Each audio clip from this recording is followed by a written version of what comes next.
everybody, it's your old pal Rob. Welcome to we're doing a little bit of a check. I want to give some thoughts on this because I've broken out this game and I wanted to take a look at it. It really fascinates me, and yet there's some confusion with it, and that's bardsung. Now, I got this basically on eBay, but basically it was through Miniature Market, which it kind of makes no sense, but neither here nor there.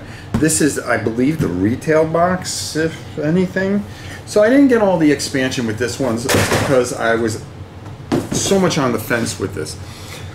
This is a game by Steamforge Games, which had done Dark Souls, and we all know how much I love Dark Souls. I love Dark Souls to no end. But this one has a lot of that element, but there are certain things here that are kind of making me scratch my head. We're going to talk about some of those things. We're going to go down. I'm going to kind of show you what you kind of get and everything like that, and then talk a little bit how it works, and then from there we'll come up top and I'll give you my thoughts so far. I'm not going to commit to everything because I've only messed around with the tutorial, which I have some comments about that, and what we're going to do is we're going to go over it, talk a little bit about it, and then we're going to paint this up. We're going to get this ready. I'm going to go over the tutorial live or tape it, whatever, depending on, as you know, we have the new studio here. This is one of the first new things that we're doing here, and then we'll go over it. We'll talk about it, and then we'll start our playthrough of it.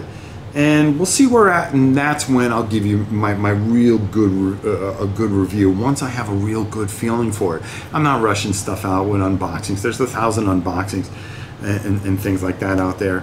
I mean, if you just want to see an unboxing, go watch those, and they'll be good enough for you. Maybe it's something that's attractive to you. Really interesting. Let's go down to the table and check it out. All right, so we're going to start here real quick, and I'm not going to go over everything. I'm going to give you a quick overview.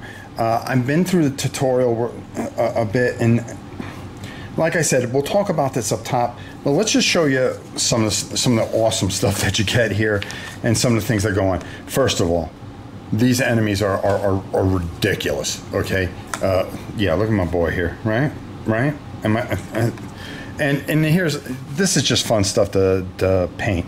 Gelatinous cubes, hook horrors, slaughter beasts, you got miners, executioners, you got all these spiders. I love the paint spin. Barragants and, sorry, tripped over that. Raiders, reavers, butchers, brutes, all these things, and then you get 5 heroes with the basic game. You're going to get a ton of cards. You're going to get this massive 3x3 board, which we're going to talk about in a second here. You're going to get 20 double-sided tiles, which are going to tell this wonderful, wonderful story. All these different tokens that are going to come into play. And then they do a very good job because they go getting started. Let's show you how this set everything up. It's a double-sided giant board, and then the first thing that you're going to go into is the combat tutorial, which is really interesting. You're going to be setting up your character depending on what their ability is. And for instance, here I have Stoneheart. Okay, she moves 2. She has a defense of 2, 5 health. She has to be in the same space in order to attack, and then when she rolls to do damage, she rolls 1d8. Okay, you can level her up, I believe. Oh no, here we go. On the other side, it tells you the starting equipment that you're going to want to have with her. Okay, balance strike, backswing, helpful hand. Those are going to be your starting abilities. You're going to be using things to enable those abilities, and you're going to have a couple actions that you're going to be able to do. And the starting equipment is Ancestral Axe and a Forge Father. Now, the weird thing about that, and I don't have, I didn't pull out her stuff right away, but what you're going to do is you're going to have these 2 starting weapons here, but they don't do anything really. For the most part. What this basically does is just tell you what you start attaching things to, kind of a la Dark Souls in a way. So even though you have these on here, it's kind of a wasted space to put them there, believe it or not. So, that's up to you. How it works it's kind of interesting. The combat is just very, very, very simple. You have a number here, and let me just move this out of the way so I can kind of show you how this all works here on the thing. As you can see, everybody has strength, dexterity, constitution, intelligence, and sometimes you have bonuses at that, which are going to really help you on your rolls. When you're going to take somebody on, what you're going to do is you are going to be trying to beat this particular number. So you're going to roll a D20. Now there's going to be plus and minuses to it, and you're going to roll. On that occasion, I would miss. That's a 7, right? Complete flub, which is totally Rob Oren's tabletop world. But you might get lucky and roll an 18. Once you've beat that, then this number here, okay, if you roll that or more, will become a critical, okay? And that, as you can see, I got a critical. Now, depending on the ability that I happen to use, such as, say I want to use a melee thing, which is which is a critical there, what that would do is cause a wound and push back, okay? But if I did not, and I rolled something like a 3 here, okay, or a 2, then that would just push back, which means I'd just be pushing this one. Add 1 to this hero's attack range, But anyways, the whole thing is I hit him, and we look to see what how much damage he can take. He can take 1 hit. He dies, which means you would get 1 gold. When he strikes back, you are trying to beat that number to prevent the hit. If not, you're going to get hit. This is saying that they have veracity. There's going to be these different symbols on here which are going to help you out. Of course, that's movement, as we know. And then there you go. Now, the thing that really gets me here, okay, so combat, simple, pretty much. There is some things that kind of make it a little bit tougher. Now, if we got a bunch of guys here, okay, and I'm going to move this over here just so you guys can see, there's a marching order and how you do actions, which is pretty neat because you kind of like the fact that you can do different, depending on how it comes out. It's very strategic, okay? Okay, oh wow, I'm going to get hit with all these enemies. But here's the thing, when you go to mix up the cards, all right, so say we're playing with all these people and this one bad guy. Well, all the cards, you know who they are. So what's the point of, unless you're putting them behind your back or something like that. You would think that the cards would be all the same kind of backing. So when you set up your marching order, because you don't want to cheat, right? And that's how it would play out. As you can see, everything would play out a certain way. But all the backs, you know who's who. So that kind of made me scratch my head why they did that. The other thing here, and that's looking at this massive, massive, massive board, okay? And I'm going to move this out of the way here, is, first of all, again, the miniatures are perfect, but you have this massive board, and forgive me for the light, we're still working on our lighting system here.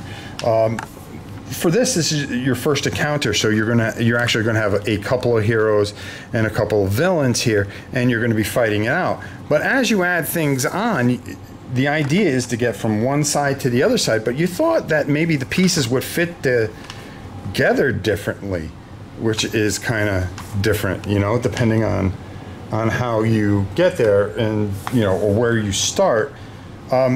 It's almost like I don't know why this board is here except for the marching order and then the additional cards as you're going to be pulling these tiles that are going to help you along the way. So far I've messed with the tutorial so far, and I've been enjoying it. A couple things scratching my head here and there, but I can tell you this much. I'm going to go up, I'm going to give you some of my thoughts so far, but we are going to take this even farther, and we will definitely be trying out everything, doing a whole bunch of different stuff, following through, which I really like is, they tell you, okay, go with this first, and then, I've yet to, I've got to do some of the exploration stuff. You're going to get a massive, massive book. We'll talk more about this book as we head into this. Everything is put together perfectly, you know, fits everywhere, so you can put it away very well. There is a big imprint with this. This is a lot of game. Let's go up top and get my thoughts so far of bardsung. Like I said, you know, a lot of really things that keep me coming back to this. The models, I mean, first of all, this demon dude is just cool.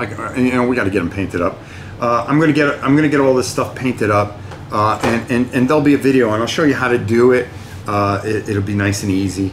I've got a few things that we can just blow right through this. The thing that gets me here is when you were trying to set up the order of how everything goes. You can see the back of the card, so you know who's who.